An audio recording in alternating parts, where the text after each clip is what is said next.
Buenos días. Bueno, muchas gracias por venir. Vamos a tener este espacio, ¿no?, para hablar del bienestar en los espacios interiores. Y nuestro principal objetivo, ¿no?, es buscar ese confort del usuario.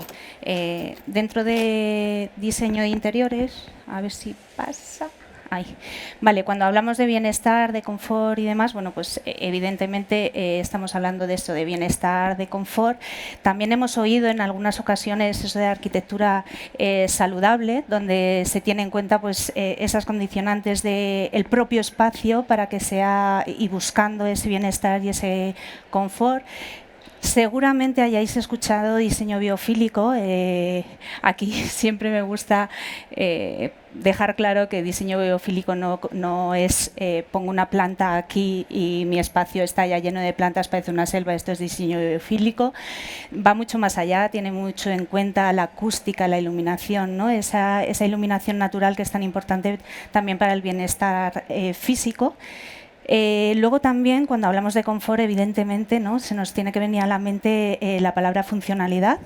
Un diseñador de interiores lo que tiene que tener en cuenta es quién va a utilizar ese espacio y que ese espacio sea funcional. No solo estéticamente bonito, que está claro que al final pues tiene que buscarse ese apartado, ¿no?, pero tiene que ser funcional a lo que estamos buscando. Entonces, es muy típico, ¿no?, pero bueno, yo creo que se hace necesario ver un poco qué significa bienestar para entender cómo vamos a hacer esos espacios, vamos a diseñarlos y vamos a tenerlos en cuenta, ¿no?, en base al bienestar, que es lo que estamos buscando. Entonces, según la RAE, bienestar es el conjunto de las cosas necesarias para vivir bien. En este caso estamos hablando de algo físico, ¿vale?, de cosas físicas que podemos tocar, que podemos ver las texturas y demás, y que nos va a proporcionar, por supuesto, ese bienestar, ¿no? Pero también hay otra definición dentro de la RAE, donde bienestar es el estado de la persona en la que se le hace sensible el buen funcionamiento de su actividad somática y psíquica. Es decir, buscamos algo sensorial. Nosotros los espacios, para que sean confortables, para buscar ese bienestar, no solo tienen que tener todo lo necesario para cubrir nuestras necesidades y las necesidades que en ese caso tiene el espacio, sino que tiene que transmitir sensaciones, ¿no?, para poder otra vez, ¿no?, buscar ese bienestar y ese confort. Os quería hablar de un caso concreto. Como sabéis, bueno, no me he presentado, soy Rocío Sancho, soy directora del Máster en Diseño de Interiores en ESNE, que es la Universidad del Diseño y la Tecnología. Y en este caso os quería presentar un proyecto que realizamos hace 3 años más o menos con alumnos del grado en diseño de interiores, ¿no?, donde buscábamos el bienestar y el confort en las aulas, que es tan importante. Nos encontrábamos con un espacio muy rígido, pues las típicas aulas donde, bueno, pues está el profesor, las mesas y demás, ¿no?, y hay muchas cosas que no se tenían en cuenta. Esto nació un poco también pues, de las necesidades que tenían los alumnos de decir, oye, queremos nuestro espacio propio, queremos mejorarlo, buscar ese bienestar, ese confort, porque además cuando anímicamente, como hablábamos, se encuentran bien, también se rinde mucho mejor, ¿no?, y se aprende mucho mejor. Entonces, en este caso, buscamos el bienestar en las aulas escuchando al propio usuario. Y al propio usuario no solo es el alumno, sino también los profesores, ¿no?, que impartimos clases allí. Entonces, buscábamos, ¿no?, y decíamos, bueno, estamos en un espacio donde hay un sistema o un contenedor, ¿no?, donde hay que aprender y memorizar. Necesitamos un espacio más interactivo. La educación se supone que está cambiando, ¿no?, entonces nos tendríamos que adecuar a ello, pero los espacios, el problema que veíamos es que la educación iba cambiando, ya es mucho más interactiva, más dinámica y demás, pero los espacios no cambiaban, seguíamos pues con la misma configuración. En este caso, tuvimos en cuenta, bueno, pues, que tenemos un espacio, una empresa, ¿no?, unos alumnos, unos profesores que tienen unas necesidades valoramos, vemos con el profesional, que en este caso eran los propios alumnos, porque eran diseñadores de interior en proceso, pero ya desde el principio diseñadores de interiores, y se diseña el espacio. ¿Dónde están, como os digo, las verdaderas necesidades del usuario? Pues precisamente en eso, ¿no? En el usuario, en los alumnos y en los profesores que van a utilizar ese aula concreto. Como veis, horroroso, ¿vale? Todo era de todo menos confortable, transmitía de todo menos bienestar y necesitaba, bueno, pues producir un cambio que tampoco tenía que ser tan sustancial, pero que sí que tocaba todas esas necesidades que los alumnos, ¿no? y los profesores requerían, ¿no? Entonces, por un lado, tenemos los alumnos y los profesores. Vamos a ver qué necesidades tenían y qué propuestas de mejora se llevaron a cabo, ¿no? Entonces, bueno, por un lado tenemos las necesidades, pues el control lumínico, por ejemplo, que según la actividad que se realice, pues se pueda controlar el nivel de iluminación y el aprovechamiento de la luz natural.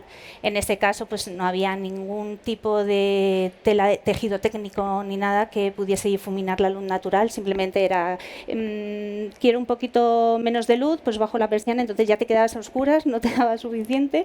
Entonces, bueno, pues un control lumínico de la actividad según la actividad, ¿no?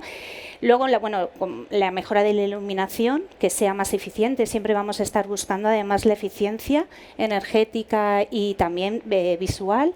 Luego, por ejemplo, el pavimento, ¿no? que no sufriese, pero que además, si nos da ese extra de confort acústico, vamos a mejorarlo.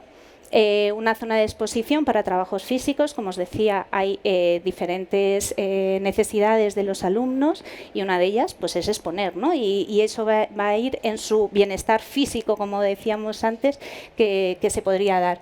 Y luego un equipamiento flexible para poder dinamizar esas clases, que es lo que decimos, ¿no? que la educación está cambiando.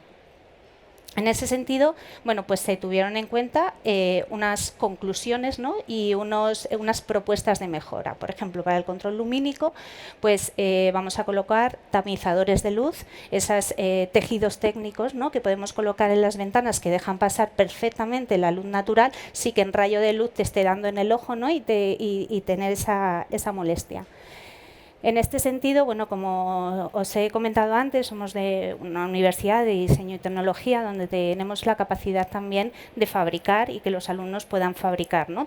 con unos Fab Lab que tenemos. Entonces, en este caso, propusieron una especie de stores, por así decir, de metacrilato translúcido que ellos mismos diseñaron y se pudieron fabricar en la universidad, de tal manera que si teníamos, bueno, pues en este caso el alzado un poco de donde estaban las ventanas, según las necesidades, bueno, pues se pudiesen mover de un sitio a otro para tamizar esa luz natural, ¿no? y poder precisamente aprovechar toda esa luz natural, olvidarnos de la luz artificial y tener suficiente iluminación de trabajo en el espacio de trabajo, ¿vale?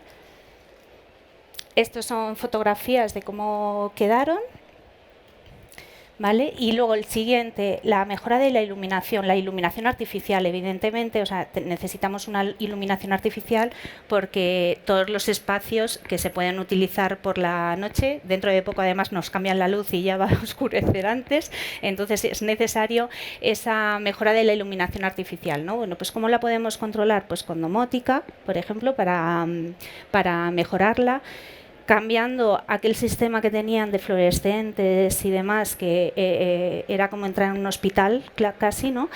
Por una iluminación LED que va a ser mucho más eficiente y creando también una iluminación más general, ¿vale? del aula. En este caso el aula lo planteamos como despejada, ¿no? pero sí que creamos esa iluminación más general. ¿Por qué? Porque estamos creando ese espacio flexible, dinámico y demás, que si vamos poniendo luces puntuales te va a limitar mucho el espacio. ¿no? Entonces necesitamos una iluminación más general, que si están las mesas puestas de cualquier forma, vas a tener la iluminación adecuada en el plano de trabajo. ¿Vale? ¿Cómo se consiguió? Bueno, pues colocando estratégicamente lineales LED en el techo, a disposición del techo. Otro que os comentaba es el pavimento, ¿no? Un pavimento que no sufra, que se mantenga en el tiempo. Estamos hablando de una universidad, además, que entra, sale, las mesas, las sillas y demás se mueven. Bueno, pues un pavimento que dure en el tiempo, porque si no eso no va a ser eficiente. Y luego, aparte, que nos dé también ese confort acústico, ¿no? Que no notes la pisada y que el propio material puede absorber esa reverberación, ¿no? En este caso se planteó un pavimento de corcho, que a priori diréis, bueno, pues no es muy duradero. Pues sí, en este caso sí, tiene un tratamiento además específico, y luego aparte lo que nos ha hecho es que la pisada es mucho más confortable, no se oyen tanto las sillas mover, las mesas y demás, y luego aparte acústicamente funciona fenomenal, ¿no? Es bastante absorbente. Otra de las cosas, como he avanzado un poco más, la acústica del aula. Cuando estamos en un aula, además, y en cualquier espacio, que seguro que os ha pasado en un restaurante de salir con la cabeza abotonada porque no podías escuchar casi al del enfrente, porque la acústica, el acondicionamiento acústico, que no el aislamiento acústico, no es el adecuado, ¿no? Pues en este caso pasaba un poco lo mismo, y cuando además tienes un profesor que está hablando o los alumnos que están pues exponiendo o lo que sea, se necesita una acústica adecuada. Entonces, ¿cómo se planteó? Bueno, pues acondicionar acústicamente bien el aula, porque no era ya cuestión de mejora, sino de hacerlo, porque no existía, ¿no? Entonces, en este caso se plantearon, se hizo un estudio además para comprobar qué mejora íbamos a tener con este planteamiento, pues unas islas acústicas que eran absorbentes. Por lo tanto, después del estudio además, estas son las islas repartidas a diferentes alturas en toda la superficie del aula. Según el estudio que hicimos antes y después, conseguimos rebajar a menos de la mitad el tiempo de reverberación. Eso quiere decir que los alumnos y los profesores escuchan mucho mejor, y además sus cabezas van a estar mucho más concentrados, bien concentrados, ¿vale? Que si tenemos ruidos o una reverberación que no nos va a dejar seguir en esa concentración, ¿no? En esa concentración. Entonces, en este caso, se incluyeron, y la verdad es que el funcionamiento fue muy bueno.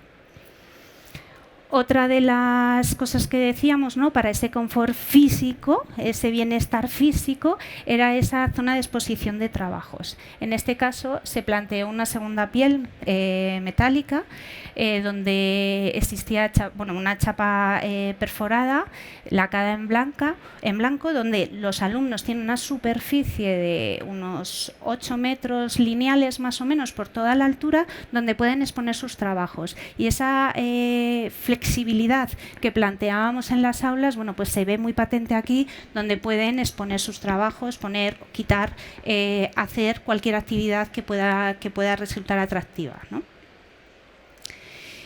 Y luego lo que hablábamos, ¿no? Las aulas han cambiado, ya no es el profesor está en su tarima y es don Pepe, ¿vale? Ahora se ha dinamizado todo, las escuelas van avanzando. Nosotros encima, que es una universidad de diseño, pues mucho más en ese sentido, y tiene que dinamizarse, ¿no? Y los espacios tienen que ser flexibles, versátiles, tienen que dar respuesta a cada necesidad que haya en las aulas, ¿no? Entonces, en este caso, lo que se planteó es, pues cambiemos el mobiliario, ¿vale? Porque cuando nosotros tenemos un mobiliario con unas mesas que son fijas, unas patas muy rígidas, al final, pues moverlo es difícil, ¿no? Entonces, en este caso, se plantearon, mesas con ruedas abatibles que se pudiesen configurar de diferentes maneras, dependiendo del proyecto o de la clase que tuviésemos. Incluso podíamos retirar todas las mesas y hacer una especie de foro, o tirarnos al suelo a realizar diferentes actividades. Esta flexibilidad va a llevar a ese bienestar y ese confort y ese dinamismo. De hecho, nosotros hicimos un estudio como 1 año y medio, 2 años después de haber ya realizado el aula y de ir adecuando todas las aulas a este concepto. y el resultado fue muy positivo, tanto que el 100% de los alumnos que fueron encuestados solo querían dar clase ahí, les inspiraba mucho más, se concentraban mucho más y disfrutaban mucho más de aquello. Es decir, memorizaban y aprendían muchísimo más que en un aula rígida, ¿no? Y que la acústica no funciona, la luz es nefasta, etcétera, ¿no? Y este es un poco el resultado. Bueno, concretamente, como he dicho, era diseño de interiores. Encima ellos mismos tenían como su espacio con su materioteca donde poder realizar los proyectos. Y luego ahora os quiero presentar a María Menéndez. María Menéndez hizo el año pasado el proyecto fin de grado, ya terminó diseño de interiores y precisamente viene muy al caso, ¿no? Del bienestar, del confort y demás, porque tuvieron que diseñar una fundación dentro del Palacio de Santa Bárbara.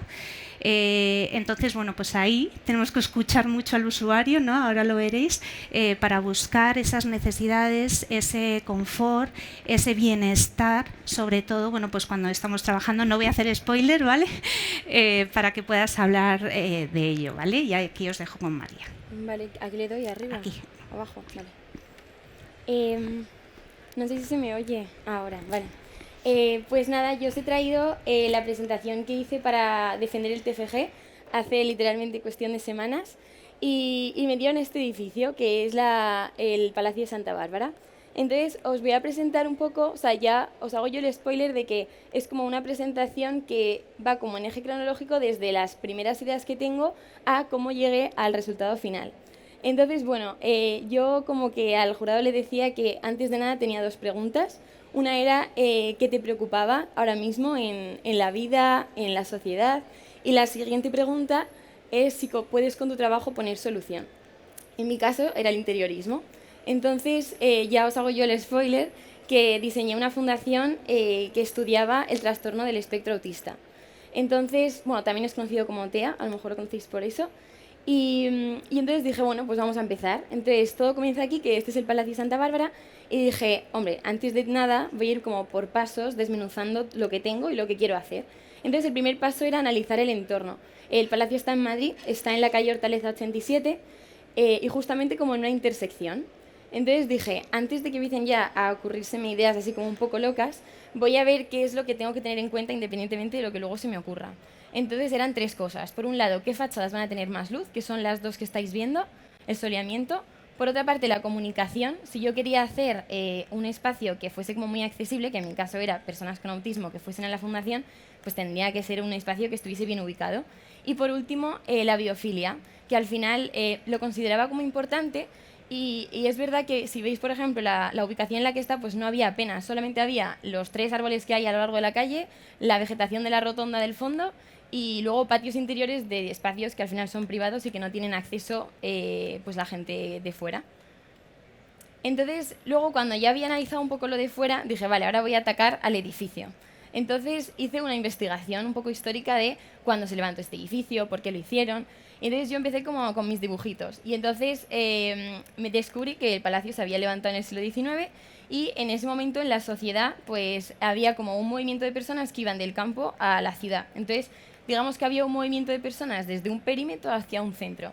Entonces yo dije, vale, ¿y por qué no hago como un guiño ahora en el siglo XXI a ese movimiento con mi planta del edificio? Porque al hacerme dibujitos vi como esa como semejanza en cuanto como geométrica, ¿no? Entre la Comunidad de Madrid y la planta y dije, pues me apetece. Entonces así voy a hacer como que el patio interior de mi edificio sea como atractivo para un colectivo. Entonces aquí ya se me ocurre el nombre. Entonces digo, vale, intro va a ser como el prefijo, ¿no? De dos cosas que tienen mucho que ver con lo que quiero hacer del colectivo autista. Y entonces está por un lado introducir, que la propia definición habla de conducir a alguien al interior de un lugar. O sea, me venía perfecto porque era lo que quería hacer, traerles a mi patio. Y luego introspección, que es una de las cualidades que al final se caracteriza a las personas que están dentro del colectivo. Entonces dije, vale, antes de meterme como en este mundo del colectivo y demás, porque no tenía nadie, la verdad, cerca que tuviese el trastorno, dije, voy a investigar un poco acerca de él. Entonces este era el siguiente paso. Entonces dije, abarqué gran parte de Madrid y dije, voy a ver qué espacios están diseñados por profesionales para esta gente. es decir, arquitectos interioristas que se hayan preocupado por esto. Entonces te das cuenta de que los únicos espacios que hay son o fundaciones o centros de día, pero no hay como tal un lugar de ocio, o sea, ellos no desconectan como nosotros de como tu rutina. Entonces cogí un radio más pequeño, no me va, ahora, cogí un radio más pequeño y dije, voy a ver qué espacios de ocio tenemos como un poco en la zona que está rodeando mi edificio. Entonces, dividí. Por un lado, analicé los espacios de ocio que están pensados para una persona como nosotros, un neurotípico, y entonces tenemos un montón. Tenemos pubs, tenemos cafeterías, tenemos restaurantes, discotecas, hay mucho ocio. Pero, sin embargo, en el mismo radio, ocio que haya para personas dentro del colectivo, pues cogí museos, parques infantiles, piscinas municipales. Al final no conseguía que hubiese como tal lo que yo estaba buscando. Entonces, ¿qué es lo primero que pensé? Pues dije, ah, vale. Uy, pues no va. Ahora, dije, van a venir seguro, porque no hay nada en Madrid, pues 100% van a venir a mi palacio si hago esto. Vale, ahí creo que me he saltado una, ¿no? Ay, Rocío, ¿dónde tengo que darle? Ah, vale, creo que es ahí. Vale. Entonces, el siguiente paso era, vale, con la planta que tengo se puede hacer esto, o sea, me va a ayudar la planta a que la gente vaya al patio interior. Entonces dividí como un poco todo lo que necesitaba. Pues quiero preservar la estructura, no quiero ponerme a tirar los muros originales del palacio, porque estaba protegido además. Luego quería perseguir ese objetivo de que siempre hubiese como movimiento en torno al palacio, que la gente quisiera ir al patio interior. Y por último, lo que hice fue a cada anillo darle como una función concreta. Pues el patio interior lo llamé el corazón del edificio, donde quiero que haya la vida. Luego está el patio interior, o sea, el patio intermedio, perdón, que ahí es donde hice como circulación. Ahí van a estar las escaleras, los ascensores, que la gente camine por ahí. Y luego en la última está todas las habitaciones, o sea, todas las estancias. Al final ahí es donde están las ventanas y donde vamos a tener mayor soleamiento, como veis en esas dos fachadas de allí. Entonces luego dije, vale, el edificio me funciona para lo que quiero hacer, pero ahora voy a investigar acerca de cómo las personas dentro del colectivo perciben los espacios, porque a lo mejor el patio está estupendo y no tengo que hacer nada. Entonces, lo que hice fue, como veis arriba, en lugar de diseñar de abajo a arriba, como se supone que yo haría, la verdad, empezaría como planta por planta, lo que hice fue hacerlo de dentro a fuera. Entonces cogí el patio interior y dije, vale, lo que se me ocurra aquí para las personas con autismo, luego va a ser el interiorismo que yo voy a aplicar hacia adentro. Entonces dije, vale, tiene que ser un espacio que sea atractivo para el colectivo, que sea divertido, porque es un sitio de ocio, pero también que les represente y que se sientan identificados. Entonces empecé, pues yo creo que por donde empezaría todo el mundo, que es, voy a ver qué cosas les representa. Entonces encontré el logo del autismo, que es ese como con 4 piezas de puzzle, que son de diversos colores, porque hablan un poco del enigma, de que todos como que encajan, pero al mismo tiempo son muy diferentes. Y entonces dije, vale, no quiero caer en la literalidad del puzzle, pero sí que me interesa saber, dentro de todos los juegos que están diseñados por profesionales para ellos, qué es lo que tienen en común todos. Entonces me di cuenta de que todos los juegos para estas personas son para alinear, clasificar, les gustan apilar cosas, la geometría. Entonces decidí hacer, ¿por qué no convierto el patio en un juego para ellos? Entonces habría como lo que son las carpinterías, se incrustarían en las fachadas y tendrían diferentes colores que les representan y ellos se sentirían dentro de un juego. Entonces me molaba la idea. Pero luego dije, voy a literalmente como analizar cómo ellos perciben el espacio actual, que es este, en comparación también con nosotros y ver qué diferencias había. Entonces, este sería el patio actual que había en el palacio. Las fachadas, perdón, el patio interior. Entonces, un neurotípico, que seríamos personas como nosotros, vamos de lo general a lo específico. O sea, a ti te plantan en este patio, lo que verías sería eso, como una perspectiva bastante marcada y 5 fachadas, ya está. Sin embargo, una persona dentro del espectro van de lo específico a lo general. Entonces, ellos empezarían a ver como elementos por separado, por eso también hay que evitar que se sobreestimulen. Entonces, verían el patio como de esta manera. O sea, les costaría como formar una imagen general. Entonces dije, vale, así es como lo perciben el actual. Voy a ver el mío que yo propongo.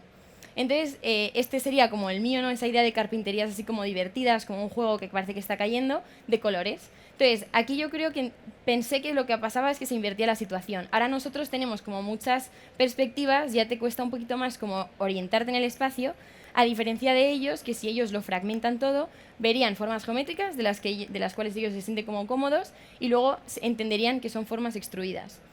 Pero llegó el punto de decidir con cuál me quedo, con el anterior o con el nuevo. Y entonces vino aquí un poco la realidad. pasábamos de tener 5 texturas que teníamos pues, de la piedra, de la carpintería, la madera, las tejas de la cubierta, de tener 5 texturas a tener 2, porque yo proponía un espacio liso y el material de la carpintería. Entonces era algo positivo, pero en cuanto a colores, recuerdo que hay que intentar no sobreestimularles con muchas texturas o con muchos colores así como vivos. Pasamos de tener 3 colores de baja saturación, como eran el marrón, el gris, el negro, a de repente pasar a 5, de los cuales 4 son súper saturados. Entonces esto era un cambio negativo. Entonces aquí vino mi momento de crisis de, vale, llevo meses trabajando en esto del colectivo y no me ha servido para nada. Pero aquí viene otra vez la pregunta que os hago al principio de ¿qué te preocupa? Entonces, a mí en este momento lo que más me preocupaba era el patio. O sea, no estaba consiguiendo conseguir un diseño porque yo tenía que luego diseñar todo el interior. Entonces, luego la siguiente pregunta es si puedes con tu trabajo poner solución. Y efectivamente, gracias al interiorismo, como que conseguí dar con una solución que era buscar un material que a lo largo de su vida útil fuese evolucionando y pudiese dar como esos 4 colores que representan al espectro por su propia naturaleza. Entonces está el cobre, que comienza siendo un material así como rojizo, pero al estar a la intemperie pues va a haber pues, la corrosión, la oxidación, va a hacer que vaya teniendo como esas tonalidades y no está como, digamos, como una versión desaturada en la que tampoco va a afectar y a sobreestimular al usuario. Entonces, a partir de aquí, cuando ya di con el cobre, dije, vale, ya voy a empezar a ver qué otros materiales voy a hacer que estén en el interior del edificio, quiero que todo el edificio como que evolucione a la vez, y que entonces lo que planteaba era que si en 2022 los materiales sean esos que están ahí arriba, 2 tipos de madera, una que se oscurece con el tiempo y la otra que clarea, el micelio, que también estaba un poco por determinar a ver cómo es su evolución con los años, el ratán, que sabía que la textura iba a cambiar, y entonces proponía que a lo largo de los años la experiencia del usuario iba a ser diferente. Entonces no iba a ser necesario un edificio protegido volver a rehabilitarlo dentro de 3 años.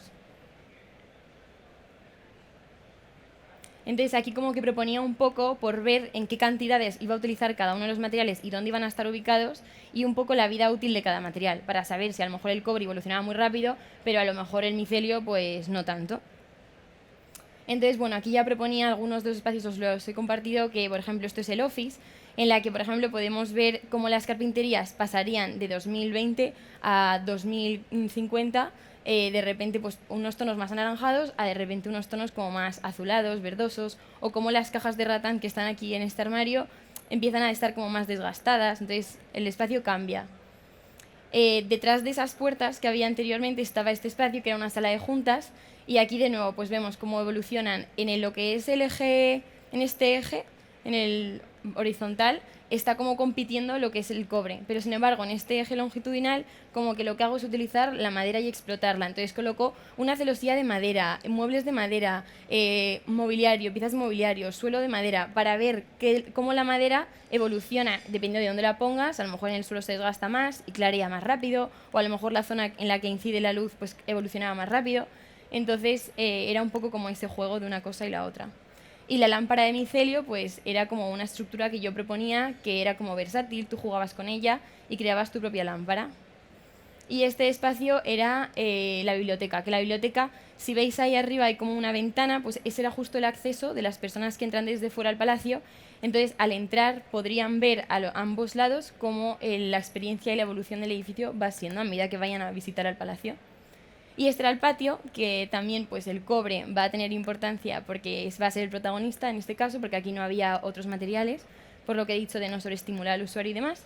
Y entonces proponía pues eso, una especie de jaulas que había, bueno, no jaulas, como nichos, que tenían piezas y los niños jugaban a ese juego de meter piezas y demás. Y entonces ya el siguiente paso era, pues todo lo que había dicho, plasmarlo en las planimetrías. Pues como veis, en ese patio interior hay como piezas incrustadas, pues que hay, a lo mejor había pues zonas de sofá, zonas de trabajo, y en torno a ellas, veis como ese pasillo que es constantemente circulación, pues ahí están los ascensores, las escaleras, ahí es donde quería que hubiese vida. Y ya en el perímetro, en el anillo como más exterior, están todas las estancias pues con el programa que tenía que meter. Y eso es todo. Y aquí está pues la sección un poco con esa idea de que siempre haya vida en el centro, en el patio interior. Y ya está.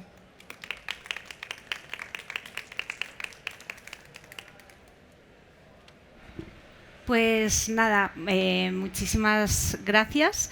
lo importante, ¿no?, que es conocer al usuario, ver quién va a utilizar esos espacios, ¿no?, para poder adecuar esas necesidades, que todo se pueda hacer en base, bueno, y se debe hacer, ¿no?, en base al diseño de interiores, lo importante que es el estudio de los materiales también, ¿no?, para poder saber la elección correcta y buscar también la sostenibilidad en el paso del tiempo, ¿no?, que no se tengan que estar rehabilitando los edificios cada 2x3. Hay muchas maneras de hacerlo, teniendo en cuenta, bueno, pues esa materialidad. Así que nada, muchas gracias. No sé si queréis hacer alguna pregunta o lo que sea, estamos a vuestra disposición. Y si no, pues nada. Gracias.